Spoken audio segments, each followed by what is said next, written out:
Good evening everyone, अस्सलाम वालेकुम। Macro economics में जो चैप्टर हम लोग आज स्टार्ट करने वाले हैं ये है फॉरेन एक्सचेंज। एग्ज़ाम के लिए इम्पोर्टेंस इसकी 4 to 6 मार्क के लिए है। मोस्ट प्रोबेबली 4 नंबर का सवाल आता है, यहाँ से मैक्सिमम 6 नंबर का आ सकता है। ठीक है जी। चैप्टर इजी है और बहुत लंबी भी नहीं है, छोटा ही है, जल्दी ख़त्म भी हो जाएगा इंशाल्लाह। ज़्यादा टाइम वेस्ट किए बगैर हम लोग चैप्टर स्टार्ट करते हैं फॉरेन एक्सचेंज। सबसे पहले बात करते हैं चैप्टर में कि सर फॉरेन एक्सचेंज का क्या मतलब होता है। पहले मैं समझा देता हूँ, उसके बाद हम पावर पॉइंट पे आएंगे। फॉरेन एक्सचेंज से यूजुअली जो बात समझ आती है हमें अमूमन लगता है फॉरेन एक्सचेंज टर्म का मतलब है फॉरेन कंट्रीज के साथ एक्सचेंज करना, गुड्स एंड सर्विसेज का एक्सचेंज या किसी भी चीज़ का एक्सचेंज जो है इसको हम फॉरेन एक्सचेंज कहते हैं। लेकिन दिस इज इनकरेक्ट।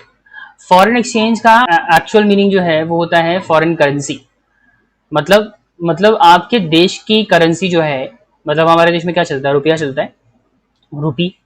तो आपके देश की करेंसी के अलावा दुनिया भर की जितनी करेंसी है ना, अमेरिका की, कुवैत की, सऊदी की, चाइना की, इंग्लैंड की, जहाँ की, मतलब इंडिया के अलावा जितनी भी कंट्रीज हैं, इन कंट्रीज में जो करेंसी चलती है ट्रांजैक्शन के लिए, मीडियम ऑफ एक्सचेंज के रूप में जो करेंसी यूज होती है उसको हम फॉरेन एक्सचेंज कहते हैं।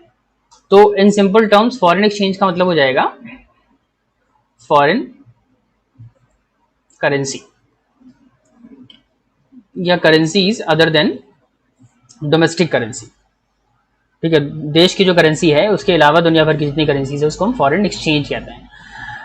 ओके, अब आपको पता है कि हर कंट्री की ऑब्वियसली अपनी अपनी करेंसी होती है, और अगर आप किसी, जैसे बीइंग एन इंडियन, आप इंडिया में रहते हुए दूसरी कंट्री से अगर ट्रेड करना चाहते हैं तो आपको पता है आप रुपए का इस्तेमाल नहीं कर सकते। आप दूसरी कंट्री जैसे अमेरिका से परचेजिंग करना चाहते हो या सऊदी से या किसी भी कंट्री से आप परचेज करना चाहते हैं, आपको जो है वहां की करेंसी की जरूरत पड़ेगी। ऐसा इसलिए होता है क्योंकि इंटरनेशनल ट्रांजैक्शन के लिए डोमेस्टिक करेंसी जो है वो यूजलेस होती है। मतलब हिंदुस्तान की जो करेंसी है वो इंटरनेशनल लेवल पे दूसरी कंट्री में as a medium of exchange इस्तेमाल में नहीं लाई जा सकती। समझ आती है बात? मतलब आप रुपया लेके सऊदी जाएंगे, चाइना जाएंगे, इंग्लैंड जाएंगे, कहीं भी जाएंगे, अमेरिका जाएंगे, वहां पे rupee is not acceptable as a medium of exchange. उसका इस्तेमाल आप एक्सचेंज करने के लिए नहीं कर सकते, गुड्स एंड सर्विसेज खरीदने के लिए नहीं कर सकते, क्योंकि वहां की कंट्री में जो डोमेस्टिक करेंसी, जो हमारी करेंसी है, वो रिकॉग्नाइज नहीं है, उसको लोग नहीं पहचानते, उसको रिकॉग्नाइज नहीं करते, वहां की गवर्नमेंट अप्रूव नहीं करती ट्रांजैक्शन के लिए, इसलिए हम इसका इस्तेमाल एक्सचेंज के लिए नहीं कर सकते। तो फिर सर कैसे करेंगे? हमें किसी भी कंट्री में ट्रेडिंग करने के लिए वहां की पर्टिकुलर करेंसी की जरूरत पड़ती है। समझ आ रही है बात? तो बेसिकली क्या होता है, फॉरेन एक्सचेंज का मतलब फॉरेन करेंसी है, लेकिन फॉरेन करेंसी जो है किसी भी देश की करेंसी, इंटरनेशनल ट्रांजैक्शन के लिए हम उसको यूज नहीं कर सकते थे। इंटरनेशनल ट्रांजैक्शन के लिए वो as a medium of exchange जो है यूज में नहीं लाई जा सकती। मीडियम ऑफ एक्सचेंज, जैसे डोमेस्टिक करेंसी की बात करें तो इंटरनेशनल ट्रांजैक्शन के लिए मीडियम ऑफ एक्सचेंज के रूप में इस्तेमाल नहीं करी जा सकती। इसी तरीके से अमेरिका की करेंसी चाइना में, चाइना की करेंसी इंग्लैंड में, या किसी भी कंट्री में एक कंट्री की करेंसी दूसरी कंट्री में इस्तेमाल में नहीं लाई जा सकती, यानी कि इंटरनेशनल ट्रांजैक्शन के लिए उसका यूज नहीं करा जा सकता, क्योंकि वहां पे वो as a medium of exchange acceptable नहीं है। लेकिन आपने देखा होगा कि दो देश जो है आपस में ट्रेडिंग तो फिर भी करते हैं सर। जैसे इंडिया अमेरिका से या दुनिया भर के अलग अलग देशों से ट्रेडिंग तो करता ही है, ऐसे ही दुनिया भर के अलग अलग देश इंडिया से या दुनिया भर के बाकी कंट्रीज के साथ ट्रेडिंग करते हैं। तो जब एक देश की करेंसी दूसरे देश में एक्सेप्टेबल नहीं है तो फिर ये इंटरनेशनल ट्रांजैक्शन को कैसे फैसिलिटेट किया जाता है, ठीक है, कैसे सिंप्लीफाई किया जाता है, किस आधार पर ट्रेडिंग होती है। तो देखिए, क्योंकि एक देश की करेंसी दूसरे देश में ट्रांजैक्शन के लिए यूज नहीं हो सकती थी, क्योंकि वहां उसको रिकॉग्नाइज नहीं किया जा सकता था as a medium of exchange, तो हमने ना एक सिस्टम बनाया, एक इंस्टीट्यूशन सेटअप किया, एक सिस्टम बनाया बाकायदा। और ये सिस्टम क्या करता है सर? ये सिस्टम ना हमें फैसिलिटी प्रोवाइड कराता है, it facilitates the conversion of currency. समझ रहे हैं बात? कन्वर्जन ऑफ करेंसी, क्योंकि एक देश की करेंसी को दुनिया भर की बाकी देश में ट्रेडिंग के लिए इस्तेमाल नहीं किया जा सकता था, इसलिए हमने एक सिस्टम बनाया करेंसी को कन्वर्ट करने का। एक इंस्टीट्यूशन सेटअप किया गया अलग अलग कंट्रीज में जहां पे करेंसी को कन्वर्ट किया जाएगा। मतलब सर, मतलब एक देश की करेंसी को दुनिया की बाकी करेंसी में कन्वर्ट करवा सकते हैं आप। उस इंस्टीट्यूशन या उस सिस्टम का नाम है, किसी को पता है क्या कहते हैं उसे? सर उसे कहते हैं फॉरेन एक्सचेंज मार्केट। क्या कहते हैं? Foreign exchange market. तो फॉरेन एक्सचेंज मार्केट बनाई गई। फॉरेन एक्सचेंज मार्केट वैसे तो बहुत सारे काम करती है, लेकिन एक जो बहुत इंपॉर्टेंट रोल है इसका वो है conversion of currency, conversion of domestic currency into the foreign currency. वो डोमेस्टिक करेंसी को फॉरेन करेंसी में कन्वर्ट करती है। क्यों करती है? पर्पस क्या है? पर्पस है इंटरनेशनल ट्रेड को फैसिलिटेट करना, उसको सिंप्लीफाई करना, ट्रेडिंग को, मतलब ट्रेडिंग फंक्शन जो है वो परफॉर्म किया जा सके इंटरनेशनल लेवल पे इजीली। इसलिए वो एक देश की करेंसी को दूसरे देश की करेंसी में कन्वर्ट करती है। फॉर एग्जांपल, आपको अमेरिका से कोई चीज परचेज करनी है, सपोज वो 50 मान लीजिए $5,000 की है। अब आपके पास है रुपया, आप अमेरिका से परचेज करना चाहोगे। अमेरिका चाहता है, अमेरिका जिससे भी आप परचेज करेंगे, जो भी रेजिडेंट है वहां का, लोकल रेजिडेंट, वो आपसे क्या कहेगा? सर आप पेमेंट करो किसमें? ऑब्वियसली डॉलर्स में। अब डॉलर्स आपके पास है नहीं, आपके पास तो रुपया है। तो आप क्या करेंगे? आप जाएंगे फॉरेन एक्सचेंज मार्केट, आप अपना रुपया उसको दोगे, बदले में क्या लेंगे? फॉरेन करेंसी लेंगे, वो डॉलर लेंगे, और उसके उसके बेसिस पे आप ट्रांजैक्शन करेंगे। समझ आ रही बात? कहने का मतलब है कि एक देश में दूसरे देश की करेंसी एक्सेप्ट नहीं करी जाती थी मीडियम ऑफ एक्सचेंज के रूप में। इस वजह से एक सिस्टम बनाया गया, एक इंस्टीट्यूशन सेटअप किया गया जो इंटरनेशनल करेंसीज को, फॉरेन करेंसी को कन्वर्ट करेगा। एक करेंसी को दूसरे देश की करेंसी में, जिस भी देश की करेंसी में आप कन्वर्ट करवाना चाहते हैं करवा सकते हैं। अच्छा, अब ये जो पूरा सिस्टम है ना, जो पूरा फॉरेन एक्सचेंज मार्केट है, ये जो कन्वर्जन की फैसिलिटी प्रोवाइड कराता है ना, ये एक स्पेसिफाइड रेट फॉलो करता है। स्पेसिफाइड रेट ऑफ एक्सचेंज कहते हैं उसको, कि एक स्पेसिफिक रेट है, उसके आधार पे आपको एक्सचेंज फैसिलिटी अलाउ करेगा। स्पेसिफाइड रेट का मतलब कि एक देश की करेंसी को दूसरे देश में कन्वर्ट किया जाएगा, तो रेट ऑफ एक्सचेंज क्या है, वो रेट जो है फॉरेन एक्सचेंज मार्केट जो है फॉलो करता है, उसी के आधार पे आपको करेंसी एक्सचेंज अलाउ करेगा। फॉर एग्जांपल, जैसे मैं आपको सिंप्लीफाई करके बता देता हूँ। फॉर एग्जांपल, आज की डेट में आप $1 परचेज करना चाहें, अगर $1, एक अमेरिकन डॉलर, तो एक अमेरिकन डॉलर के लिए आपको अराउंड 72 रुपीज के आसपास पेमेंट करनी पड़ती है। 72, समझ आ रही बात? तो $1 की value 72, this is the exchange rate. ये एक्सचेंज रेट है। ऐसी अलग अलग कंट्री का एक्सचेंज रेट है और चेंज भी होता रहता है कि $1 आपको 72 का मिलेगा, तो रेशो हो गया 1:72। ये हो गया आपका एक्सचेंज रेट। समझ आ रही बात? और इसी तरीके से आप डोमेस्टिक करेंसी को, जैसे इंडियन करेंसी को आप सऊदी के रियाल में कन्वर्ट करवाना चाहते हैं या किसी और कंट्री की करेंसी में कन्वर्ट करना चाहते हैं, तो फॉरेन एक्सचेंज मार्केट आपको कन्वर्जन अलाउ करेगा at a pre specified exchange rate. जिस आधार पे एक्सचेंज फैसिलिटी प्रोवाइड कराई जाती है उसे हम क्या कहते हैं? उसे कहते हैं फॉरेन एक्सचेंज रेट। ठीक है जी। और फॉरेन एक्सचेंज रेट जो है ये टाइम टू टाइम ना चेंज होता रहता है, ये फिक्स नहीं रहता। मतलब कि ऐसा नहीं है कि आज $1 आपको 72 में मिल रहा है तो आपको हमेशा 72 में मिलेगा। ये जो रेट है एक्सचेंज का, ये चेंज भी हो सकता है, ये 75 भी हो सकता है, 80 भी हो सकता है, और कभी घट भी सकता है। ये घट के 70, 65 पे भी आ सकता है। जैसे आपने नोटिस किया होगा, किसी जमाने में $1 जो है वो 50 का था, बढ़ के 60 हो गया। अभी कुछ टाइम पहले तक ये 70 के अराउंड घूम रहा था, आज के रेट में 72 है। इट मीन्स कि जो एक्सचेंज रेट है, जिस आधार पे आप करेंसी कन्वर्ट करवा सकते हैं, वो एक्सचेंज रेट जो है वक्त के हिसाब से चेंज होता रहता है। बहुत सारे कारण होते हैं, बहुत सारे फैक्टर होते हैं। इकोनॉमिक रीजन हो सकता है, ठीक है, और भी दुनिया भर के तमाम कारण हो सकते हैं जिसकी वजह से फॉरेन एक्सचेंज रेट फ्लक्चुएट कर सकता है। और इस फ्लक्चुएशन की वजह से जो है क्या होता है, जब एक्सचेंज रेट फ्लक्चुएट करता है तो इससे जो डोमेस्टिक करेंसी है ना, इससे डोमेस्टिक करेंसी के ऊपर फर्क पड़ता है। डोमेस्टिक करेंसी के ऊपर क्या फर्क पड़ता है सर? जब एक्सचेंज रेट फ्लक्चुएट होता है तो डोमेस्टिक करेंसी इस फ्लक्चुएशन की वजह से या तो वीक हो जाती है या डोमेस्टिक करेंसी स्ट्रांग हो जाती है। सर स्ट्रांग और वीक का क्या मतलब है?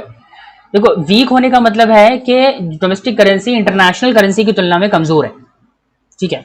और अगर स्ट्रांग हो गई फ्लक्चुएशन की वजह से, तो इसका मतलब हमारी जो करेंसी है वो इंटरनेशनल करेंसी की तुलना में मजबूत है। इसको मैं समझाऊंगा डिटेल में, फिलहाल मैं एक बार बता देता हूँ मैं क्या बात कर रहा हूँ।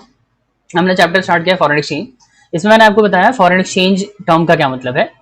फॉरेन एक्सचेंज का मतलब होता है foreign currencies other than domestic currency, ठीक है। और क्योंकि हमें पता है कि इंटरनेशनल ट्रांजैक्शन के लिए हम फॉरेन करेंसी का यूज नहीं कर सकते थे, क्योंकि दूसरी कंट्री में एक देश की करेंसी को as a medium of exchange recognise नहीं किया जाता है, तो इसलिए इंटरनेशनल ट्रेडिंग को फैसिलिटेट करने के लिए हमने एक सिस्टम डेवलप किया, एक मार्केट बनाई जिसे हम फॉरेन एक्सचेंज मार्केट कहते हैं।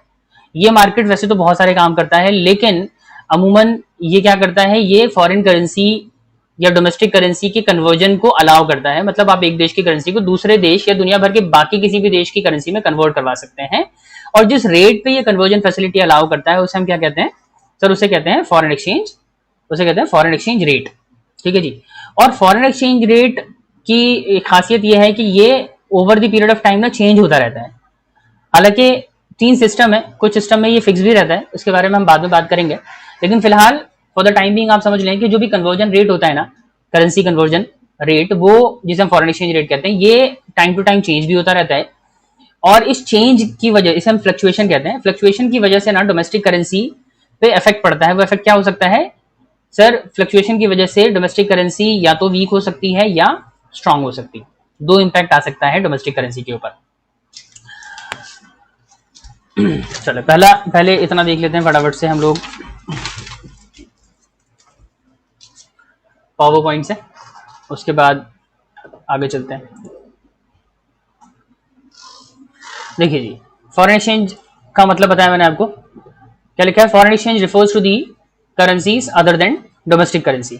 आसान है समझना कि डोमेस्टिक करेंसी के अलावा दुनिया भर की जितनी करेंसीज हैं सब फॉरेन एक्सचेंज है।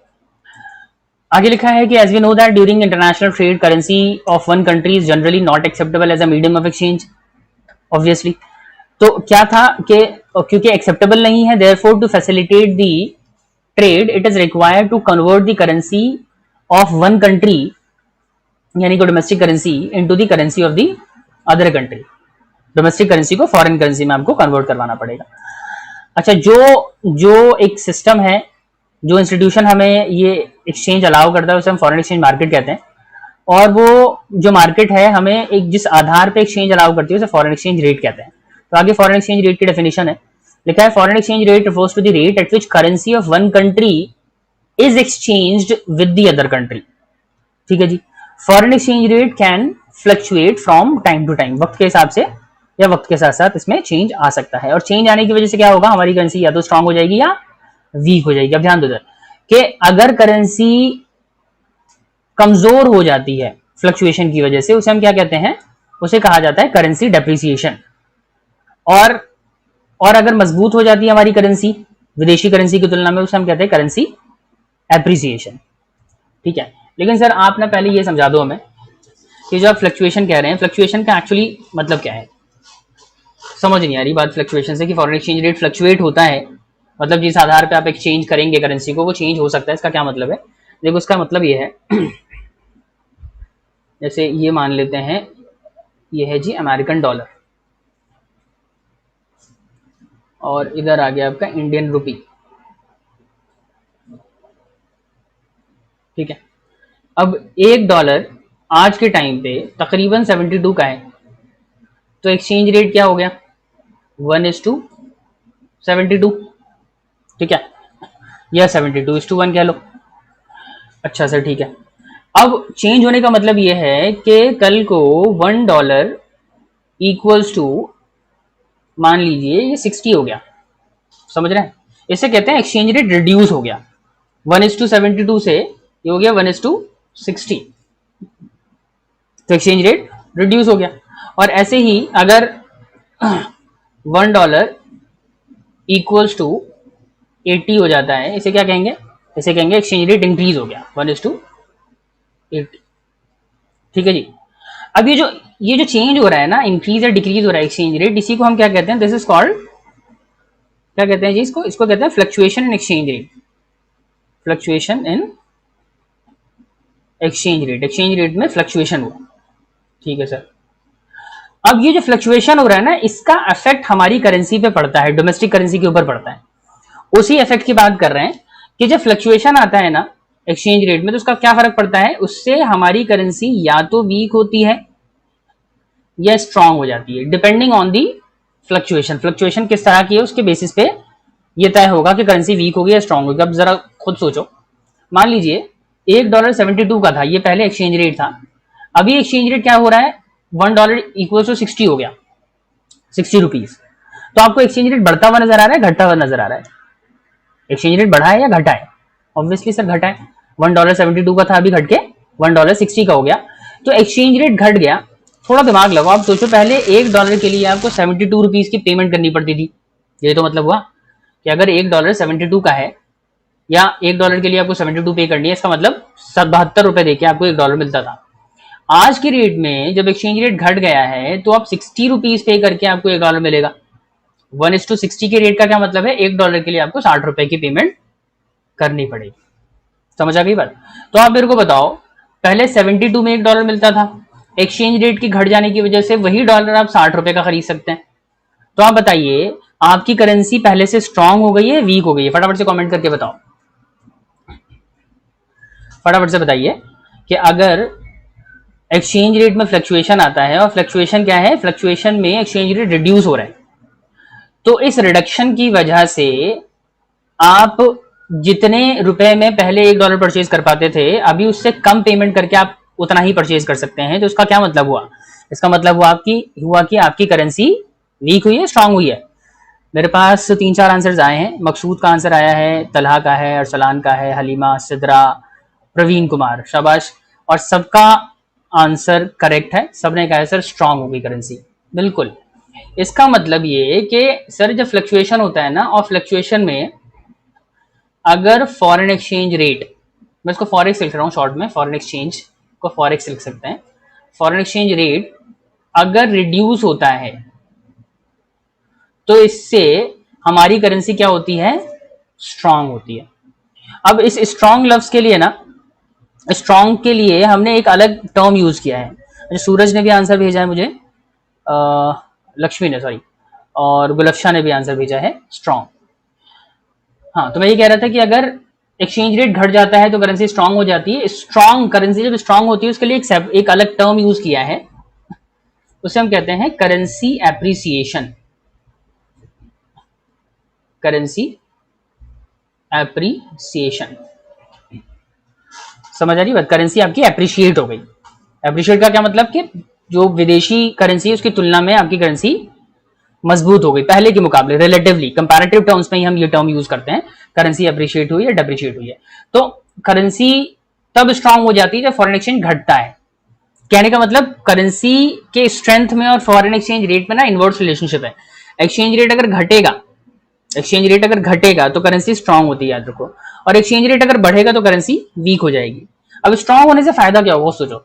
स्ट्रांग होने से ये होगा सर कि जहां पहले हम 72 रुपए दे के विदेशों से $1 का सामान ले पाते थे, विदेशों से $1 का सामान लेते थे आप 72 रुपए में, 72 में, अभी $1 का सामान आपको 60 में मिलेगा। मतलब कम पैसे देके आपको उतना ही सामान मिलेगा। तो आप बताओ जरा, इससे इंडिया की परचेजिंग पावर पे क्या फर्क पड़ेगा? Purchasing power, sir obviously purchasing power बढ़ जाएगी। करेंसी अगर स्ट्रांग हो रही है तो हमारी परचेजिंग पावर बढ़ेगी, हम यानी कि विदेशों से ज्यादा खरीद सकते हैं पहले की तुलना में। ठीक है जी, इसका मतलब अगर आप विदेशों से ज्यादा खरीद सकते हैं तो सीधा सा मतलब है जब करेंसी स्ट्रांग होती है ना, लक्ष्मी ने लिखा है बढ़ेगी, करेक्ट। जब करेंसी स्ट्रांग होती है तो आप ना विदेशों से ज्यादा खरीदना शुरू कर देते हैं। इसका मतलब जब आप विदेशों से ज्यादा खरीदोगे तो उसका क्या मतलब है, एक्सपोर्ट बढ़ेगा, एक्सपोर्ट में इंक्रीज होता है।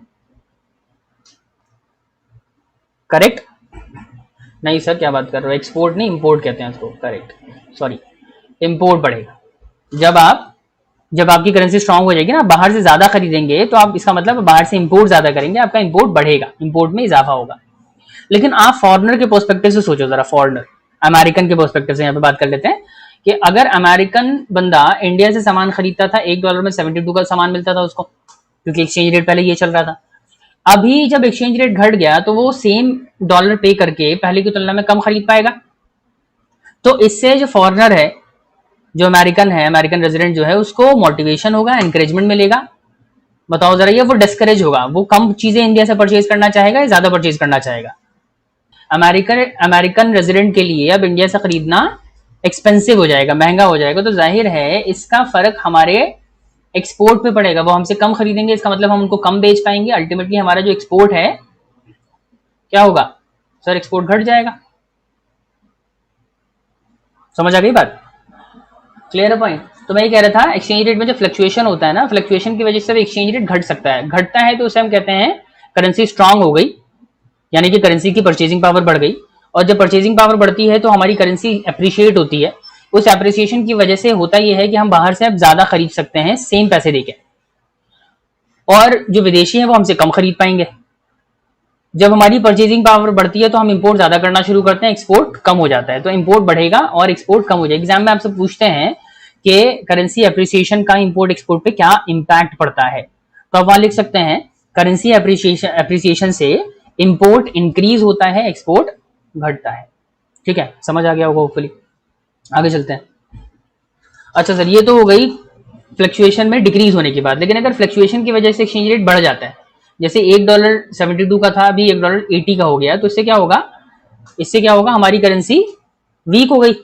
भाई आप 72 पे करके $1 का सामान ले लेते थे अमेरिका से, अभी आपको $1 का ही खरीदने के लिए 80 रुपीज पे करना पड़ेगा। तो इसका मतलब आपके रुपए की, आपके इंडियन करेंसी वो कमजोर हो गई है, वीक हो गई। और वीक होने की क्या वजह है सर? वीक होने की वजह है फॉरेन एक्सचेंज रेट का बढ़ जाना।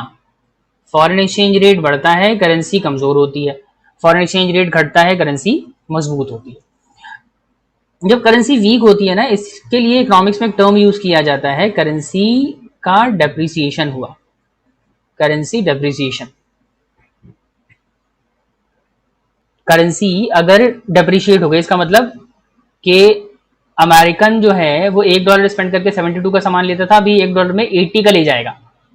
इसका मतलब अमेरिका की परचेजिंग पावर बढ़ गई, और जाहिर है उनकी बढ़ी तो हमारी घटी होगी।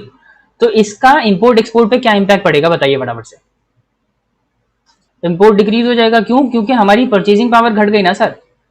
पहले 72 रुपए में हम $1 का सामान लेते थे बाहर से, अभी 80 में हम $1 का ले पाएंगे, तो परचेजिंग पावर हमारी कम हो गई है, हमारा पैसा जो है उसकी ताकत कम हो गई, कहने का मतलब। तो मेरा ख्याल है बात समझ आ गई आपको कि सर जो एक्सचेंज रेट है ना किसी भी कंट्री का, किसी भी करेंसी को लेके, वो चेंज होता रहता है, उसमें फ्लक्चुएशन होती है। उस फ्लक्चुएशन की वजह से जो डोमेस्टिक करेंसी है, किसी भी देश की जो डोमेस्टिक करेंसी है, उसकी जो स्ट्रेंथ है ना, स्ट्रेंथ मतलब जो परचेजिंग पावर है, उस पर इंपैक्ट पड़ता है। क्या इंपैक्ट पड़ता है कि अगर करेंसी मतलब एक्सचेंज रेट कम हो गया तो करेंसी स्ट्रांग हो जाती है, एक्सचेंज रेट अगर बढ़ गया तो करेंसी वीक हो जाती है। याद रखो, एक्सचेंज रेट और करेंसी की जो स्ट्रेंथ है, जो परचेजिंग पावर है, उसके बीच में इनवर्स रिलेशनशिप होता है। एक्सचेंज रेट बढ़ेगा, करेंसी वीक, एक्सचेंज रेट घटेगा, करेंसी स्ट्रांग। ठीक है, और जाहिर है जब करेंसी स्ट्रांग या वीक होती है, मतलब करेंसी अप्रिसिएशन या डेप्रिसिएशन कुछ भी होगा, तो उसका इंपैक्ट हमारी करेंसी पे पड़ता है, सॉरी इंपोर्ट एक्सपोर्ट पे पड़ता है, इंपोर्ट और एक्सपोर्ट पे पड़ता है। ठीक है, और ये भी मैंने बता दिया किस तरीके से इंपैक्ट पड़ेगा उसका। चलिए जी, अब आ जाते हैं इसकी डेफिनेशन पे कि करेंसी डेप्रिसिएशन क्या चीज है। Currency depreciation refers to the decrease in the value of domestic currency in terms of foreign currency.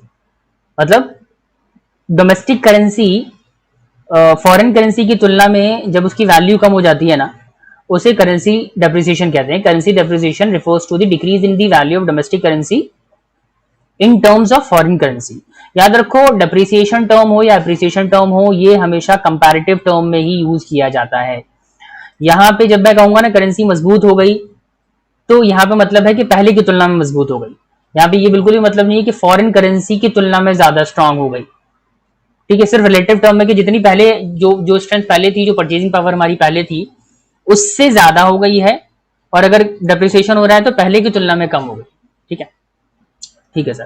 तो करेंसी डेप्रिसिएशन ये हो गया कि it refers to the decrease in the value of domestic currency in terms of foreign currency. और आपने देखा है कि करेंसी डेप्रिसिएशन के केस में ना हमारी जो करेंसी है उसकी परचेजिंग पावर कम हो जाती है, या कह सकते हो हमारी जो करेंसी है कंपैरेटिवली कम वैल्यूएबल हो गई, पहले की तुलना में उसकी औकात कम हो गई।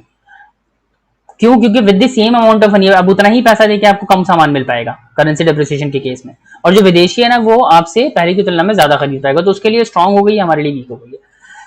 लिखा है because of currency depreciation currency of one country becomes less valuable as compare to the currency of other country. ठीक है, ठीक है सर, आगे चलते हैं।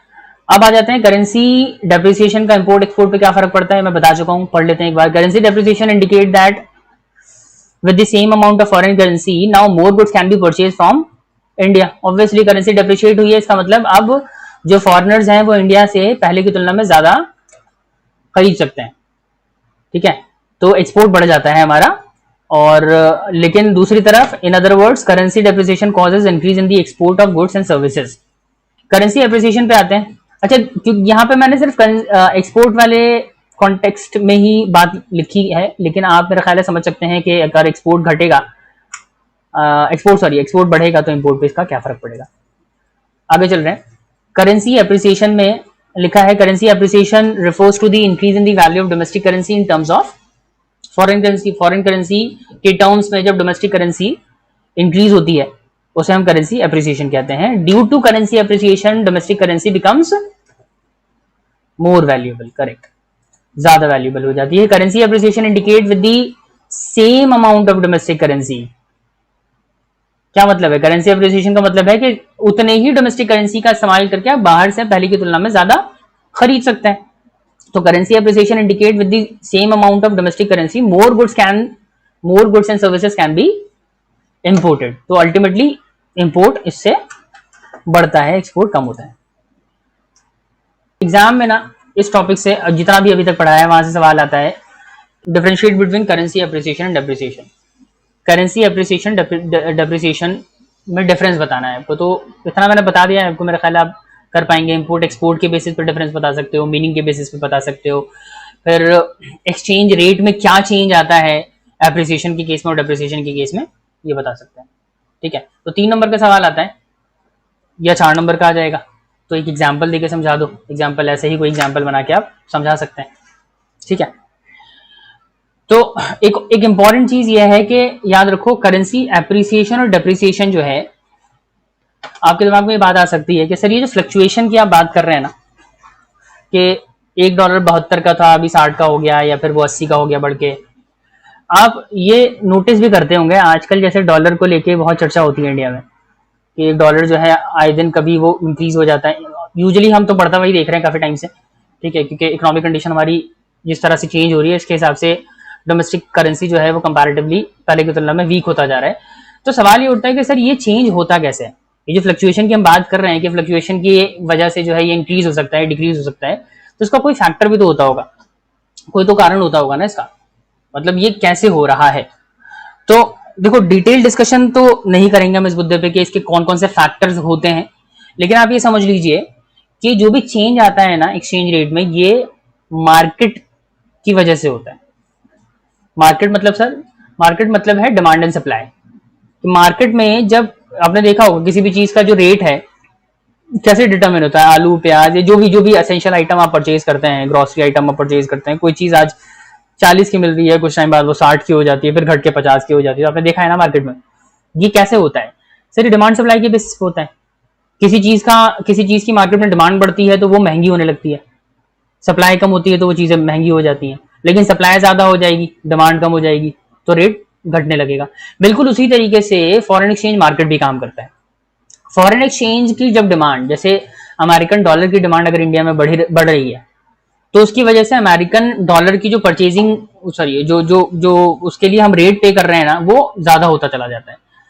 अगर आज 70 में मिल रहा है, 72 में मिल रहा है, मान लो कल को अभी की तुलना में डिमांड और ज्यादा बढ़ जाती है तो आने वाले टाइम में आपको डॉलर और महंगा मिलेगा, 80 रुपए का, 90 रुपए का भी हो सकता है, 100 रुपए का भी हो सकता है, depending upon the market demand and supply. तो डिमांड सप्लाई का बेसिस पे ही फ्लक्चुएशन आता है एक्सचेंज रेट में। चलें जी, तो अभी तक मैंने आपको बताया फॉरेन एक्सचेंज क्या होता है, फॉरेन एक्सचेंज मार्केट का क्या रोल है, फिर फॉरेन एक्सचेंज रेट क्या चीज है, और फॉरेन एक्सचेंज रेट हमारे देश की करेंसी को किस तरीके से इंपैक्ट कर सकता है, देश की करेंसी जो है उससे डेप्रिशिएट और अप्रिशिएट होती है, इस बारे में हमने बात कर ली। अब आ जाते हैं सर ये एक्सचेंज रेट कैसे डिटरमिन होते हैं, सिस्टम क्या है डिटर्मिनेशन का। System of determination, determination of foreign exchange rate. दुनिया भर में जो एक्सचेंज रेट तय होता है उसको डिटर्मिन करने का आधार क्या है, मतलब कैसे तय होता है। जैसे अभी हम बात कर रहे थे $1 72 का है, कल को ये 60 का हो गया, तो इसका कारण मतलब दुनिया भर में जो है जितने सिस्टम है उनमें से एक सिस्टम तो यह है कि मार्केट डिटर्मिन करती है, और भी सिस्टम्स होते हैं, चलो देख लेते हैं। तो दुनिया भर में ना एक्सचेंज रेट तय करने के लिए 3 सिस्टम फॉलो किए जाते हैं। There are 3 system of exchange rate determination all over the world. पहला सिस्टम है फ्लेक्सिबल एक्सचेंज रेट सिस्टम, दूसरा होता है जी फिक्स एक्सचेंज रेट सिस्टम, और एक होता है managed floating exchange rate system, या मैनेज्ड एक्सचेंज रेट सिस्टम भी आप कह सकते हैं।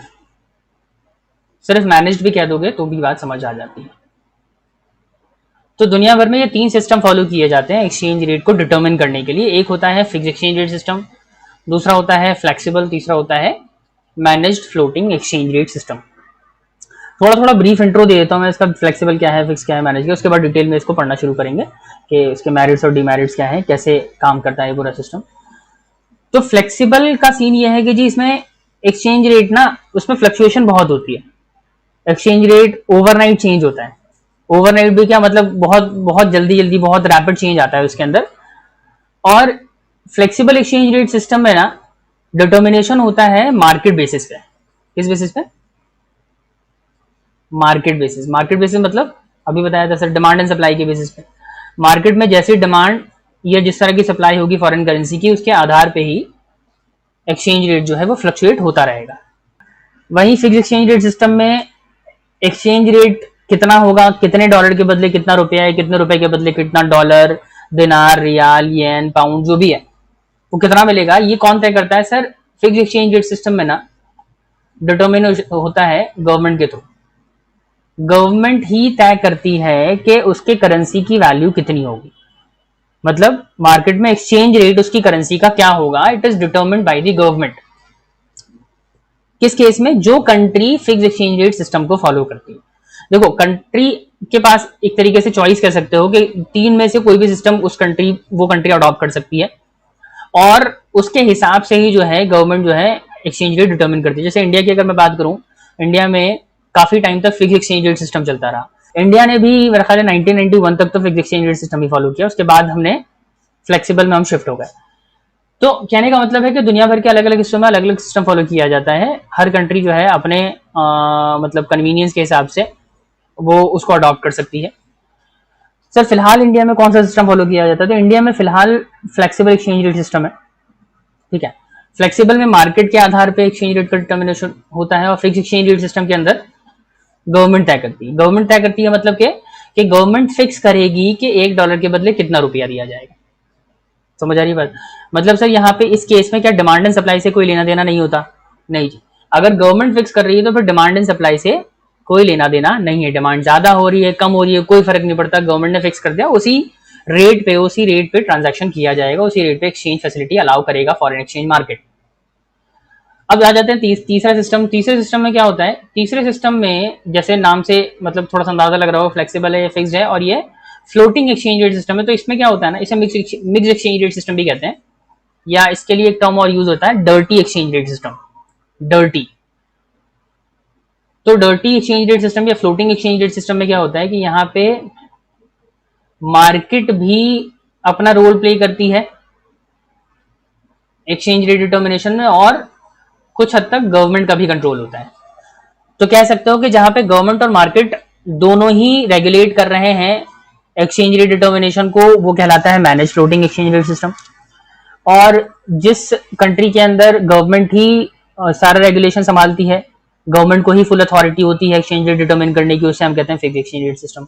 और जिस कंट्री के अंदर गवर्नमेंट जो है रिस्पॉन्सिबल नहीं है, गवर्नमेंट जो है कंप्लीट अथॉरिटी नहीं लेती एक्सचेंज रेट डिटर्मिनेशन की, सारी रिस्पॉन्सिबिलिटी जो है मार्केट को दे रखी है, तो उसे हम कहते हैं फ्लेक्सिबल एक्सचेंज रेट सिस्टम। ठीक है जी। तो सबसे पहले इनमें से हम डिटेल में किस मुद्दे पे बात करेंगे, हम बात कर लेते हैं फिक्स एक्सचेंज रेट सिस्टम की पहले। तो बात कर लेते हैं फिक्स एक्सचेंज रेट सिस्टम क्या होता है, किस तरीके से काम करता है, और कोई भी कंट्री इस सिस्टम को क्यों फॉलो करती है। ठीक है, देखिए फिक्स एक्सचेंज रेट सिस्टम मैंने बता ही दिया आपको कि it is a system of exchange rate determination where government regulate the foreign exchange market. Government ही फिक्स करती है कि करेंसी का एक्सचेंज रेट क्या होगा, तो गवर्नमेंट फिक्सेस दी फॉरेन एक्सचेंज रेट। ठीक है जी, गवर्नमेंट ही फॉरेन एक्सचेंज रेट जो है वो फिक्स करती है। सवाल उठता है कि जब गवर्नमेंट जो है फॉरेन एक्सचेंज रेट क्यों फिक्स करना चाहती है, मतलब क्यों गवर्नमेंट जो है वो एक्सचेंज रेट डिटर्मिनेशन में इंटरेस्टेड है, होगा क्या। देखिए होता क्या है ना कि जब एक्सचेंज रेट किसी कंट्री का बहुत ज्यादा फ्लक्चुएट होता है ना, जितना ज्यादा फ्लक्चुएशन होगा उतना ज्यादा रिस्क पॉसिबिलिटी ज्यादा रहेंगी कंट्री में। अगर किसी कंट्री का एक्सचेंज रेट कम फ्लक्चुएट होता है, वहां पे ना रिस्क की जो पॉसिबिलिटी है वो कम रहेगी। जैसे फॉर एग्जांपल मान लो आप ना अमेरिकन रेजिडेंट हो, आप इंडिया में इन्वेस्टमेंट करना चाहते हैं। आप इंडिया में मान लीजिए मान लो $10,000 का इन्वेस्टमेंट कर रहे हैं फॉर एग्जांपल, बहुत नॉमिनल इन्वेस्टमेंट है, $10,000 का आप इन्वेस्टमेंट करते हैं। तो वो जो 10,000 इन्वेस्टमेंट का डॉलर है आपका इंडिया में आपका वो 10,000 का इन्वेस्टमेंट कितने का हो गया, 7,20,000। अगर 72 रुपए का रेट है तो 7,20,000 रुपए का आपका इन्वेस्टमेंट हो गया। ठीक है जी, तो आपने ना हिंदुस्तान में तकरीबन 7 लाख रुपए का, या डॉलर में कहो तो $10,000 का इन्वेस्टमेंट किया। अब आपने $10,000 का जब इन्वेस्टमेंट किया था जिस टाइम पे, उस टाइम पे रेट चल रहा था $1 for 72। तो आपके इन्वेस्टमेंट की वैल्यू कितनी है इंडिया में कितनी है जी सर, आपने बताया 7,20,000। मल्टीप्लाई कर लें आप 10,000 को 72 रुपीज से, तो आपका जो टोटल इन्वेस्टमेंट है ना इंडिया में, उसकी वैल्यू 7,20,000 रुपए। लेकिन अब बताओ, मान लो एक्सचेंज रेट फ्लक्चुएट होके $1 पहुंच गया, मान लो इतना नहीं होता कभी भी, लेकिन फॉर एग्जांपल मान लीजिए 50 हो गया। सिर्फ मैं अपनी बात समझाने के लिए एग्जांपल ले रहा हूं कि मान लो 50 हो गया वो, तो आपको पता है आपको जो इन्वेस्टमेंट $10,000 का जो इन्वेस्टमेंट था, वो कल तक जिसकी वैल्यू 7,20,000 रुपए थी, आज उस इन्वेस्टमेंट की वैल्यू घट के कितनी हो जाएगी, 5 लाख। अब बताएंगे जरा ये चेंज क्यों आया, कल तक जो इन्वेस्टमेंट आपका 7 लाख रुपए का था वो घट के 5 लाख पे कैसे आ गया, फ्लक्चुएशन की वजह से। समझ आ रही बात। तो आप बताओ, बीइंग एन इन्वेस्टर, जब आपको ये पता लगेगा कि इंडियन जो मार्केट है, इंडिया का जो फॉरेन एक्सचेंज मार्केट है, उसमें फ्लक्चुएशन बहुत ज्यादा होती है, वहां पे एक्सचेंज रेट जो है कभी भी नीचे जा सकता है, तो आप बीइंग एन इन्वेस्टर आप क्या करेंगे, आप थोड़ा सा घबराएंगे, आप ना इन्वेस्टमेंट करने से डरेंगे। आप ऑब्वियसली सोचोगे कि यार मैं इन्वेस्टमेंट कर रहा हूं आज की रेट में, पता नहीं कल मार्केट किस तरीके से परफॉर्म करेगी और मेरा जो ओवरऑल इन्वेस्टमेंट है उसकी वैल्यू क्या होगी। देखो जैसे आज की डेट में हम जो स्टॉक मार्केट है उसमें इन्वेस्ट करने से ज्यादातर लोग क्यों घबराते हैं, ज्यादातर लोग इसलिए घबराते हैं क्योंकि सर उनको ना फ्लक्चुएशन का डर है। मतलब हम नॉलेज हमें है नहीं है वो हम बाद में कंसिडर करते हैं, हमें फॉरेन एक्सचेंज मार्केट की जानकारी नहीं है, और ये बहुत बड़ा फैक्टर है कि हम स्टॉक मार्केट जो है वहां पे हम इन्वेस्टमेंट नहीं कर पाते सही तरीके से। लेकिन ज्यादातर लोगों से जब आप बात करोगे ना स्टॉक मार्केट में वो इन्वेस्ट करना चाहते हैं नहीं करना चाहते, तो वो नॉलेज के बारे में कम बात करते हैं। वो बात करते हैं यार रिस्क बहुत है, कि स्टॉक मार्केट का भरोसा नहीं है, कभी भी नीचे जा सकता है, तो वो घबराते हैं। ठीक है, क्यों घबराते हैं, क्योंकि वहां पे शेयर्स का जो रेट है ना वो बहुत ज्यादा फ्लक्चुएट करता है। ठीक उसी तरीके से फॉरेन एक्सचेंज मार्केट के अंदर, मतलब जो इंडिया के अंदर जब कोई फॉरेन इन्वेस्टर पैसा लगाता है और उसको नजर आता है कि इंडिया का जो रेट ऑफ एक्सचेंज है वो बहुत ज्यादा फ्लक्चुएट होता है, तो उसको ना इस बात से घबराहट होगी। ठीक है, इसे कहते हैं कि जब एक्सचेंज रेट फ्लक्चुएट होता है बहुत ज्यादा, इसे कहते हैं स्टेबिलिटी नहीं है एक्सचेंज रेट में। तो गवर्नमेंट जो है इस एक्सचेंज रेट को क्यों फॉलो करती है, फिक्स एक्सचेंज रेट सिस्टम क्यों फॉलो करती है, स्टेबिलिटी लाने के लिए। मतलब सर, मतलब अब देखो गवर्नमेंट ने कहा जी $1 ना, मान लो गवर्नमेंट ने फिक्स कर दिया $1 for 70 रुपीज, 70 रुपए का होगा जी $1। अब बताओ जरा क्या इसमें चेंज होगा? क्योंकि गवर्नमेंट ने फिक्स किया तो ये 70 है, मतलब आज भी 70, कल भी 70, परसों भी 70, ये 70 पे ही डील करेगा। मार्केट जो है 70 के ऊपर नीचे नहीं जाएगी। गवर्नमेंट ने फिक्स किया है तो everybody will have to transact at ₹70। 70 रुपए पे ही सबको ट्रांजैक्ट करना पड़ेगा, एक्सचेंज करना पड़ेगा। अब इससे क्या हुआ, एक तो फॉरेन एक्सचेंज मार्केट स्टेबल हो गई। तो फिक्स एक्सचेंज रेट सिस्टम का सबसे बड़ा एडवांटेज क्या है? स्टेबलाइज करता है फॉरेन एक्सचेंज रेट को, पूरे फॉरेन एक्सचेंज मार्केट में स्टेबिलिटी लेके आता है। और इसी स्टेबिलिटी की वजह से क्या होता है ना, ये इन्वेस्टमेंट को भी प्रमोट करता है। इन्वेस्टमेंट किसका, किस इन्वेस्टमेंट की बात कर रहा हूं मैं? फॉरेन इन्वेस्टमेंट की। जो फॉरेन इन्वेस्टर्स है ना, वो रिस्क मिनिमाइज हो जाएगा उनका, मिनिमाइज का इनफैक्ट रिस्क जो है खत्म ही हो जाएगा। और इस वजह से वो इन्वेस्टमेंट बेझिझक करना चाहेंगे, क्योंकि उनको पता है कि फ्लक्चुएशन की वजह से मुझे नुकसान नहीं होने वाला है। तो गवर्नमेंट जो है जब फिक्स करती है एक्सचेंज रेट, उसे फिक्स एक्सचेंज रेट सिस्टम कहते हैं। यहाँ गवर्नमेंट इसको इसलिए फॉलो करती है क्योंकि इसकी वजह से गवर्नमेंट का जो पूरा एक्सचेंज रेट सिस्टम है उसमें स्टेबिलिटी आती है, इन्वेस्टमेंट को ये प्रोत्साहन देता है, ट्रेड कॉमर्स जो है इससे प्रमोट होता है। एक और एडवांटेज है इसका जो कि बहुत इंपॉर्टेंट है, कि मार्केट में जो स्पेकुलेटिव एक्टिविटी होती है ना, उसको भी मिनिमाइज करता है ये। अब सर यही बता दो पहले तो, स्पेकुलेटिव एक्टिविटी का क्या मतलब होता है? देखो, स्पेकुलेट करने का मतलब होता है एक तरीके से आप मान लीजिए सट्टेबाजी करना। वैसे तो इसका लिटरल मीनिंग होता है अंदाजा लगाना, किसी चीज के रिगार्डिंग आप स्पेकुलेट कर रहे हैं, अनुमान लगा रहे हैं। लेकिन स्पेकुलेटिव टर्म जो है, मैं यहाँ पे जिस कॉन्टेक्स्ट में बात कर रहा हूँ वो है कि मार्केट को एक तरीके से मिसयूज कर रहे हैं आप, स्पेकुलेट कर रहे हैं, मतलब यहाँ पे सट्टेबाजी कर रहे हैं, शर्त लगा रहे हैं। जब एक्सचेंज रेट में फ्लक्चुएशन होता है ना, तो उस मार्केट के अंदर स्पेकुलेटिव एक्टिविटी बहुत ज्यादा होती है। जैसे मैंने आपसे एक सट्टा लगा लिया कि अभी ना $1.72 का चल रहा है जी, $1.72 का चल रहा है। अब मैंने आपसे कहा, आपको क्या लगता है कि एक महीने में ये एक्सचेंज रेट बढ़ेगा या घटेगा? तो मान लो आप लोगों ने कहा कि सर ये बढ़ जाएगा और बढ़ के 80 हो जाएगा, ठीक है। और मुझे लगता है कि ये घट जाएगा, ठीक है। मैंने कहा नहीं यार, मुझे लगता है कि ये घट के 68 या 70 पे आएगा। अब हुआ क्या, हम दोनों ने शर्त लगा ली। हमने कहा कि चलो ठीक है, अगर रेट बढ़ जाएगा 72 से 80 चला जाएगा तो आप मेरे को 50,000 दे देना, और अगर घट गया तो हम आपको पे कर देंगे। ये क्या है, सट्टेबाजी चल रही है। किस बेसिस पे? मुझे, हम दोनों को ना एक दूसरे से फॉरेन एक्सचेंज खरीदना बेचना नहीं है ना, मैं आपसे फॉरेन करेंसी चाहता हूं ना आप मुझसे चाहते हैं। हम क्या कर रहे हैं, इस एक्सचेंज रेट के बढ़ने घटने पे हम सट्टा खेल रहे हैं। हम पैसे लगा रहे हैं कि एक्सचेंज रेट बढ़ेगा, एक्सचेंज रेट अगर बढ़ेगा तो सर हमें दे देंगे पैसे, और अगर घट जाएगा तो हम सर को पेमेंट कर देंगे। ये क्या हो रहा है, ये सट्टेबाजी चल रही है। This is called speculative activity.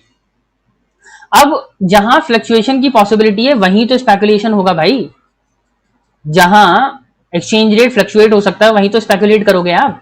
लेकिन मान लो गवर्नमेंट आई, गवर्नमेंट ने क्या दिया जी, $1 फॉर 70 रुपए का $1 होगा, fix exchange rate system follow करेंगे हम। अब बताओ जरा, मैं लक्ष्मी से, हलीमा से या किसी से ही पूछता हूँ, बताइए जरा आपको क्या लगता है $1 आने वाले एक महीने में कहाँ जाएगा? आप क्या बोलोगे? आप बोलोगे सर 70 ही जाएगा, गवर्नमेंट ने फिक्स कर दिया। मेरे हिसाब से कहाँ जाएगा? मेरे हिसाब से भी 70।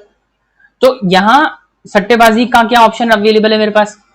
क्या क्या अपॉर्चुनिटी रह गई, क्या स्कोप रह गया उसका? सर खत्म हो गई स्पेकुलेटिव एक्टिविटी। समझ रहे हैं बात?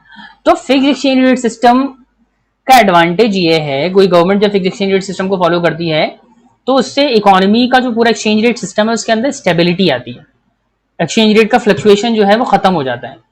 और यहाँ इसकी वजह से जो फॉरेन इन्वेस्टमेंट का रिस्क कम होता है, जिसकी वजह से इन्वेस्टमेंट प्रमोट होता है। और फॉरेन एक्सचेंज मार्केट में स्पेकुलेटिव एक्टिविटी जो पहले होती थी, या फ्लक्चुएशन फ्लेक्सिबल एक्सचेंज मार्केट में जिस बात की पॉसिबिलिटी रहती है, वो फिक्स एक्सचेंज रेट सिस्टम में नहीं होगी, स्पेकुलेटिव एक्टिविटी खत्म हो जाती। समझ आ गई बात? ठीक है जी।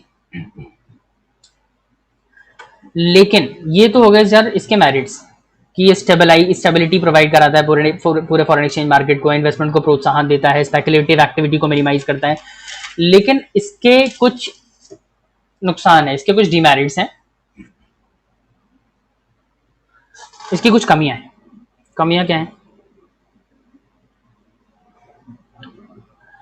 नंबर 1, सर गवर्नमेंट को ना फिक्स एक्सचेंज रेट सिस्टम के प्रॉपर फंक्शनिंग के लिए, कि गवर्नमेंट ने जो फिक्स एक्सचेंज रेट सिस्टम में एक्सचेंज रेट फिक्स किया है वो सही तरीके से काम करता रहे, वो एक्सचेंज रेट फिक्स ही रहे, इसके लिए government will have to maintain large amount of foreign exchange reserves. क्या होता है सर, ये क्या बोल दिया आपने, मैं समझाता हूँ अभी। फॉरेन एक्सचेंज रिजर्व्स गवर्नमेंट को मेंटेन करने पड़ेंगे बहुत ज्यादा क्वांटिटी में। इनफैक्ट जिस गवर्नमेंट के पास फॉरेन एक्सचेंज रिजर्व्स की कमी है, वो कंट्री या वो गवर्नमेंट इस सिस्टम को फॉलो कर ही नहीं सकती। समझे जरा किस तरीके से। जैसे गवर्नमेंट ने फॉरेन एक्सचेंज मार्केट को रेगुलेट करने के लिए एक रेट फिक्स कर दिया कि सर $1 इक्वल्स टू 70 होगा। ये क्या हो गया, गवर्नमेंट ने फिक्स कर दिया। गवर्नमेंट का रोल क्या है, गवर्नमेंट का रोल इतना ही था, एक्सचेंज रेट फिक्स करना और लोगों से या मार्केट को ये कहना कि आप लोग ना इस रेट पे ही डील करेंगे। मार्केट ने कहा जी ठीक है। अब गवर्नमेंट का काम तो रेट फिक्स करना है, लेकिन गवर्नमेंट का काम ना डिमांड सप्लाई को कंट्रोल करना नहीं है। डिमांड सप्लाई कैसे कंट्रोल, डिमांड सप्लाई कैसे होती है सर, डिमांड सप्लाई मार्केट के हिसाब से होती है, वो तो अपना मार्केट के हिसाब से चलेगी। अब ध्यान से सुनो, गवर्नमेंट ने कर तो दिया ये करने को कि सर $1 इक्वल टू 70 रहेगा, हम फिक्स कर रहे हैं ताकि फॉरेन एक्सचेंज मार्केट में स्टेबिलिटी लाई जा सके, इन्वेस्टर्स को एनकरेज किया जा सके, ट्रेड कॉमर्स को प्रमोट किया जा सके, स्पेकुलेटिव एक्टिविटी को मिनिमाइज किया जा सके। ठीक है, सब सोच के कर दिया। लेकिन कल को मान लो, अच्छा जब ये किया था ना, ध्यान से सुनिएगा, जब गवर्नमेंट ने फैसला लिया था तो मार्केट में मान लो 50,000 यूनिट्स ऑफ फॉरेन करेंसी की डिमांड थी। ये डिमांड थी मार्केट के अंदर, 50,000 यूनिट्स ऑफ फॉरेन करेंसी की डिमांड थी, मतलब बेसिकली 50,000 की डिमांड थी। लेकिन भाई डिमांड तो मार्केट में चेंज हो सकती है। अब ना मार्केट में इवेंचुअली डिमांड हो गई ज्यादा, 70,000 फॉरेन करेंसी की डिमांड हो गई। अब कौन सी फॉरेन करेंसी, इससे मतलब नहीं हमें, ये येन भी हो सकता है, पाउंड भी हो सकता है, कुछ भी हो सकता है। आप यहाँ पे डॉलर के कॉन्टेक्स्ट में सारी चीजें सोच लो कि 50,000 यूनिट्स ऑफ फॉरेन करेंसी की डिमांड थी तब जब गवर्नमेंट ने फिक्स किया था। अब डिमांड बढ़ के हो गई 70। अब याद रखो, जब तक डिमांड सप्लाई बराबर होती है ना, तब तक तो रेट स्टेबल चलेगा। जब तक डिमांड 50,000 है, 50,000 है, स्टेबल चल रहा है रेट। लेकिन जैसे ही डिमांड बढ़ी मार्केट के अंदर, तो भाई रेट तो ऑब्वियसली चेंज होगा। गवर्नमेंट ने भले ही फिक्स कर दिया हो, लेकिन मार्केट तो अपने तरीके से चल रही है। डिमांड जब बढ़ेगी तो रेट का ऑब्वियस नेचर है, रेट का ये कि डिमांड बढ़ती है तो रेट जो है बढ़ जाता है। उसकी एक प्रवृत्ति है, उसका एक बिहेवियर है रेट का कि जब डिमांड बढ़ेगी तो रेट ऑब्वियसली बढ़ेगा। तो डिमांड जो है बढ़ गई। अब डिमांड बढ़ते ही भाई $1 मार्केट में वो पहुंचने लगेगा, धीरे धीरे बढ़ने लगेगा। मान लो 72 पे पहुंच गया, $1.72, वो धीरे धीरे करके और बढ़ रहा है, 73 पे जाने लगा। अब बताओ जरा, गवर्नमेंट ने तो फिक्स किया था, और जब डिमांड के बढ़ जाने की वजह से एक्सचेंज रेट इवेंचुअली बढ़ने लग जाएगा तो गवर्नमेंट का सारा पर्पस ही फेल हो गया ना भाई। फिर तो fix exchange rate system follow करने का मतलब ही क्या बनता है। समझ रहे हैं बात। कहने का ये मतलब है कि गवर्नमेंट ने अगर फिक्स किया है एक्सचेंज रेट, तो भी वो एक्सचेंज रेट फिक्स तभी तक रहता है जब तक मार्केट में डिमांड स्टेबल है। डिमांड स्टेबल कहने का मतलब क्या है, डिमांड सप्लाई के बराबर है। जैसे ही मार्केट में डिमांड सप्लाई की तुलना में ज्यादा हो जाए, ये सप्लाई है, ये डिमांड है। अब सप्लाई तो 50,000 रही, लेकिन डिमांड जो है 70,000 हो गई, तो अल्टीमेटली क्या होगा, रेट बढ़ेगा, एक्सचेंज रेट बढ़ना शुरू हो जाएगा, क्योंकि बाय नेचर रेट जो है वो डिमांड को फॉलो करता है, डिमांड के साथ इंक्रीज होता है। ठीक है, और अगर ऐसा होता है तो ये पूरा सिस्टम ही फेल हो गया। अच्छा वाइज वर्सा कर दो सर, मान लो मार्केट में जो डिमांड थी वो तो 50,000 ही रही, लेकिन सप्लाई जो है वो घट के 40,000 आ गई, क्योंकि सप्लाई भी तो कम हो सकती है ना। सप्लाई कम हो गई, डिमांड ज्यादा होगी, तो रेट क्या हो जाएगा सर, रेट घटने लगेगा। वो 70 से घट के मान लो 68 पे आ गया, और धीरे धीरे घट के 65 जाने लगा। समझ रहे हैं बात। तो ये एक इशू है फिक्स एक्सचेंज रेट सिस्टम में, कि अगर गवर्नमेंट ने फिक्स कर भी दिया ना रेट, तो उसके बावजूद डिमांड और सप्लाई तो मार्केट में अपनी तरीके से चलेंगे, और उसकी वजह से एक्सचेंज रेट में चेंज आने की पॉसिबिलिटी है। This is a challenge for the government. अब गवर्नमेंट चिल्ला रही है, गवर्नमेंट क्या कह रही है कि हम तो fix exchange rate system follow कर रहे हैं, तो रेट ऑफ एक्सचेंज फिक्स ही रहना चाहिए। अब बताओ जरा, जब डिमांड बढ़ गई, एक्सचेंज रेट तो बढ़ने को होगा, 72-73 पहुंचने वाला है। अब गवर्नमेंट के लिए क्या एक दिक्कत हो जाएगी, गवर्नमेंट के लिए एक चैलेंज हो जाएगा रेट को कंट्रोल करना। समझ रहे हैं। गवर्नमेंट ने जो एक्सचेंज रेट फिक्स किया है ना, ऐसा नहीं है कि वो फिक्स ही रहेगा हमेशा, वो चेंज होने की उसमें पॉसिबिलिटी होती है। इसलिए गवर्नमेंट को क्या करना पड़ेगा ना, गवर्नमेंट जैसे ही मार्केट में डिमांड बढ़ेगी ना, ध्यान से सुनना, ध्यान से सुनिएगा, अगर गवर्नमेंट ने फिक्स किया है और डिमांड बढ़ जाए तो रेट बढ़ सकता है। इस वजह से गवर्नमेंट को क्या करना पड़ेगा, जैसे ही डिमांड ज्यादा होगी मार्केट में, जैसे ही डिमांड बढ़ती है, डिमांड कितनी होनी चाहिए इस रेट के लिए? डिमांड होनी चाहिए 50,000 की सप्लाई, 50,000 की डिमांड। सप्लाई डिमांड बराबर होनी चाहिए, लेकिन डिमांड 20,000 ज्यादा होगी तो गवर्नमेंट क्या करेगी? गवर्नमेंट को 20,000 ये खरीद के रखना पड़ेगा अपने पास, 20,000 यूनिट्स ऑफ फॉरेन करेंसी, या ये कह लो, सॉरी उल्टा कह दिया। अगर डिमांड ज्यादा होती है तो गवर्नमेंट क्या करेगी? गवर्नमेंट अपने रिजर्व्स में से निकाल के फॉरेन करेंसी की सप्लाई बढ़ाएगी। 70,000 डिमांड सप्लाई बराबर, तो रेट घूम फिर के वहीं आ जाएगा। बात समझ आ रही है? कहने का मतलब कि गवर्नमेंट ने अगर एक्सचेंज रेट फिक्स किया और डिमांड सप्लाई जब तक बराबर रहती है तब तक रेट स्टेबल रहेगा, लेकिन अगर डिमांड बढ़ने लगेगी ना, तो उस बढ़ती हुई डिमांड को देखते हुए गवर्नमेंट को इमीडिएटली सप्लाई बढ़ानी पड़ेगी मार्केट में। और सप्लाई कहां से बढ़ाएगा? मतलब सप्लाई समझ लो ना, फॉरेन करेंसी की सप्लाई मार्केट में बढ़ानी पड़ेगी। कहां से लाएगा फॉरेन करेंसी?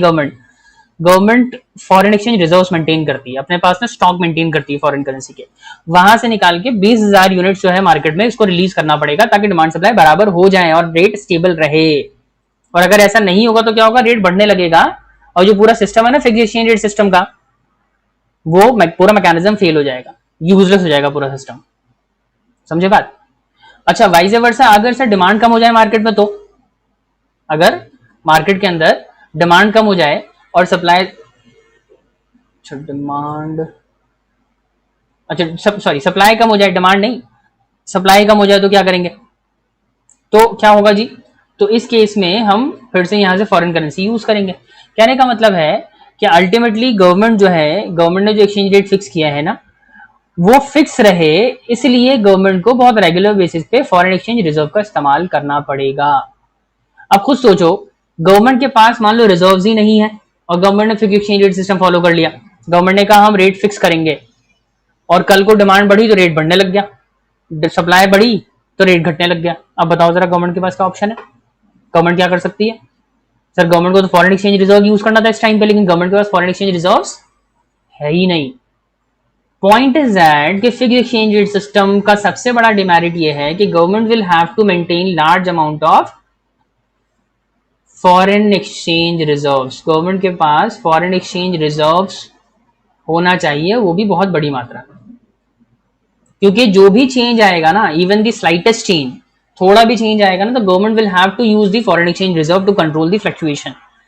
गवर्नमेंट को बहुत रेगुलर बेसिस पे मॉनिटरिंग करनी पड़ेगी। थोड़ा भी फ्लक्चुएशन आता है तो उस फ्लक्चुएशन को कंट्रोल करने के लिए गवर्नमेंट को फटाफट से फॉरेन एक्सचेंज रिजर्व का यूज करना पड़ेगा। या तो रिजर्व बढ़ाना पड़ेगा मार्केट से निकाल के, या रिजर्व में से पैसा निकाल के मार्केट में सप्लाई बढ़ानी पड़ेगी, कुछ ना कुछ करना पड़ेगा ताकि रेट स्टेबल रहे।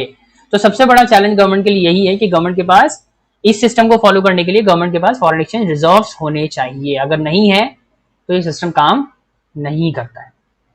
समझ आ गई बात? ये पहला डिमेरिट है।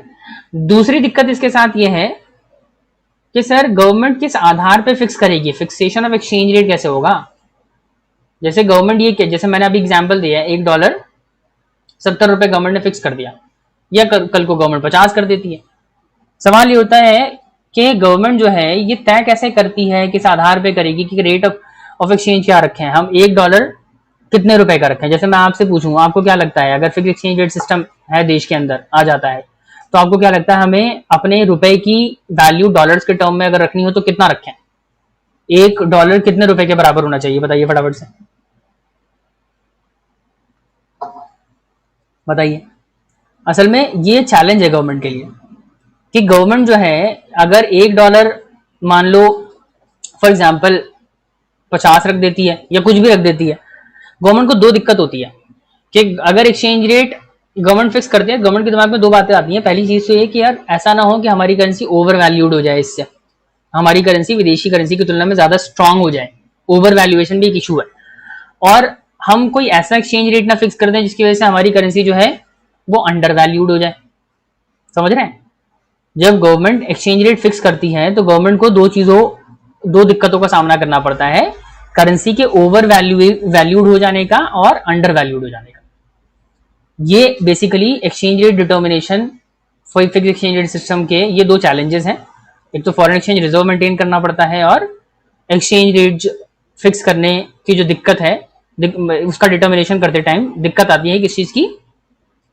ओवर वैल्यूएशन ओवर वैल्यूएशन की दिक्कत या उसके अंडर वैल्यू हो जाने की दिक्कत। ओके, अच्छा एक और चीज है, गवर्नमेंट ने जो एक्सचेंज रेट फिक्स किया है ना फिक्स एक्सचेंज रेट सिस्टम के अंदर, वो लाइफ टाइम के लिए नहीं होता। ऐसा नहीं होता कि गवर्नमेंट ने फिक्स कर दिया तो भाई साहब जिंदगी भर जो है अब उसी रेट पर ट्रेडिंग होगी। जैसे मान लो गवर्नमेंट ने $1.50 का फिक्स किया, किस कंडीशन पे करती है, बहुत सारे फैक्टर्स देखने पड़ते हैं, इकोनॉमिक कंडीशन है, सोशल कंडीशन है, बहुत सारी चीजें गवर्नमेंट एनालाइज करती है। उसके बेसिस पे यह तय होगा कि करेंसी का क्या एक्सचेंज रेट रखा जाए ताकि उससे करेंसी ओवर वैल्यूड भी नजर ना आए और अंडर वैल्यूड भी नजर ना आए। जैसे चाइना के ऊपर जो है अभी कुछ टाइम पहले अमेरिका ने एक इल्जाम लगाया था कि चाइना जो है अपनी करेंसी को ओवर वैल्यू करता है।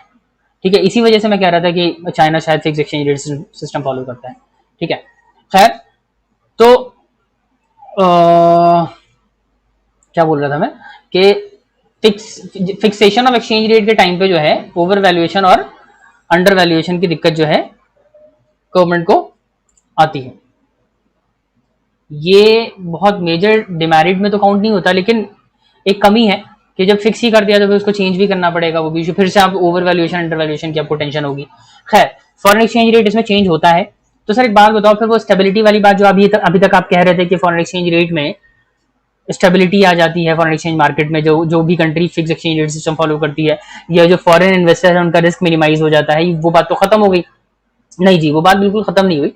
एक्चुअली गवर्नमेंट ने जो रेट फिक्स किया है ना उसमें चेंज होगा, लेकिन बहुत रैपिड चेंज नहीं होता। फिक्स एक्सचेंज रेट सिस्टम वाले जो मार्केट होता है ना वो बहुत वॉलेटाइल नहीं होता जैसे फ्लेक्सिबल में होता है। फ्लेक्सिबल में तो मतलब इमीडिएट चेंजेस नजर आएंगे आपको, घंटे 2 घंटे में चेंजेस होते हुए नजर आएंगे, ओवरनाइट चेंज नजर आएगा। लेकिन फिक्स एक्सचेंज रेट सिस्टम में चेंज होता है, लेकिन बहुत रैपिड या बहुत वॉलेटाइल नहीं होती ये मार्केट, रैपिड चेंज नहीं होता। यहाँ पे चेंज कैसे आता है, जैसे महीने 6 महीने में इकोनॉमिक कंडीशन सोशल कंडीशन कुछ चेंज होती है तो गवर्नमेंट उसके हिसाब से एक्सचेंज रेट चेंज कर देती है। समझ रहे हो बात? तो कहने का मतलब है कि यहाँ चेंज तो होगा लेकिन बहुत बहुत रैपिड बहुत फ्रीक्वेंट चेंजेस नहीं आते एक्सचेंज रेट में, हालांकि चेंज आता है। अब जब मार्केट डिमांड सप्लाई की वजह से चेंज आता है ना एक्सचेंज रेट में, तो मैंने अभी पीछे बताया था उसको डेप्रिसिएशन एप्रिसिएशन कहते हैं। अगर मार्केट में एक्सचेंज रेट चेंज होता है तो उससे हमारी करेंसी स्ट्रांग या वीक होती है, उसे कहते हैं एप्रिसिएशन या डेप्रिसिएशन। लेकिन ध्यान से सुनो, यहां पे भी चेंज आ सकता है। और यहां पे चेंज आने का क्या मतलब है, जैसे गवर्नमेंट ने पहले $1 इक्वल टू 50 रखा था, अभी गवर्नमेंट क्या कर रही है उसको बढ़ा रही है, $1 को बढ़ा के कर रही है 60 के बराबर। और यहां पे दूसरे केस में $1 इक्वल्स टू मान लो उसको घटा देती है और 40 कर देती है। ये लाइट क्यों बंद हो रही है?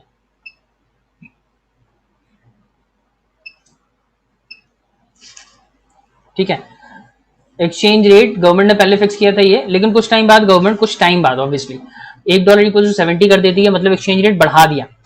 अब देखो बढ़ाने की वजह से क्या होगा, मैंने क्या बताया था, आपकी जो परचेसिंग पावर होती है ना वो कम हो जाती है, आपकी करेंसी वीक होती है। जब एक्सचेंज रेट बढ़ाती है गवर्नमेंट बाई चॉइस जब बढ़ाती है, गवर्नमेंट जब बाई चॉइस बढ़ाती है उसको हम करेंसी डिवैल्यूएशन कहते हैं। सॉरी, हाँ जी, करेंसी डिवैल्यूएशन। जब करेंसी वीक होती है, वीक क्यों? क्योंकि गवर्नमेंट ने बाई चॉइस एक्सचेंज रेट बढ़ाया है, तो करेंसी डेप्रिसिएशन। लेकिन मार्केट की वजह से अगर चेंज आता है एक्सचेंज रेट में, उसे क्या कहेंगे? Currency depreciation. अच्छा, अगर बाई चॉइस गवर्नमेंट ने एक्सचेंज रेट घटा दिया तो घटने की वजह से क्या होती है? करेंसी स्ट्रांग हो जाती है। जब गवर्नमेंट बाई चॉइस ये काम करती है इसे हम क्या कहते हैं सर? वहां तो हम करेंसी एप्रिसिएशन कहते थे, यहां क्या कहेंगे? यहां कहते हैं करेंसी रीवैल्यूएशन। समझ आ गई बात? कोई डाउट? फिर से सुन लो। जैसे फ्लेक्सिबल एक्सचेंज रेट मार्केट में एक्सचेंज रेट में चेंज आता है, वैसे ही फिक्स एक्सचेंज रेट सिस्टम में चेंज आता है। दोनों में डिफरेंस ये है कि fix exchange rate system volatile नहीं होता, स्टेबल होता है, बहुत फ्रीक्वेंट चेंज नहीं आता, बहुत टाइम बाद चेंज आता है इसमें। लेकिन फ्लेक्सिबल बहुत वॉलेटाइल होता है, बहुत रैपिड चेंज आता है। वहां अगर चेंज आता है करेंसी में तो उससे करेंसी एप्रिशिएट या डेप्रिशिएट होती है। यहाँ पे अगर करेंसी में चेंज आता है, इसकी परचेसिंग पावर चेंज होती है, तो यहाँ करेंसी रिवैल्यूएशन या डिवैल्यूएशन होता है। हालांकि डिवैल्यूएशन का मतलब भी यहाँ पे कमजोर होना ही होता है, करेंसी आपकी वीक हो रही है। रिवैल्यूएशन के केस में करेंसी आपकी स्ट्रांग हो रही है। लेकिन याद रखो दोनों टर्म एक दूसरे के साथ इस्तेमाल नहीं किया जा सकता। एक दूसरे की जगह पे इस्तेमाल नहीं हो सकते। करेंसी डिवैल्यूएशन टर्म तभी इस्तेमाल किया जाता है जब गवर्नमेंट ने बाई चॉइस एक्सचेंज रेट बढ़ाया हो, और रिवैल्यूएशन तब यूज किया जाएगा जब गवर्नमेंट ने बाई चॉइस घटाया हो। मार्केट के हिसाब से एक्सचेंज रेट घटा हो तो एप्रिसिएशन, मार्केट के हिसाब से करेंसी का एक्सचेंज रेट बढ़ गया हो तो डेप्रिसिएशन कहता है। ठीक है जी, तो हम लोग फिर सेशन आज का यहीं खत्म करेंगे। तो चलें, आज के एपिसोड में इतना ही, मिलते हैं आप लोगों से अगली क्लास में। Till then take care, good bye.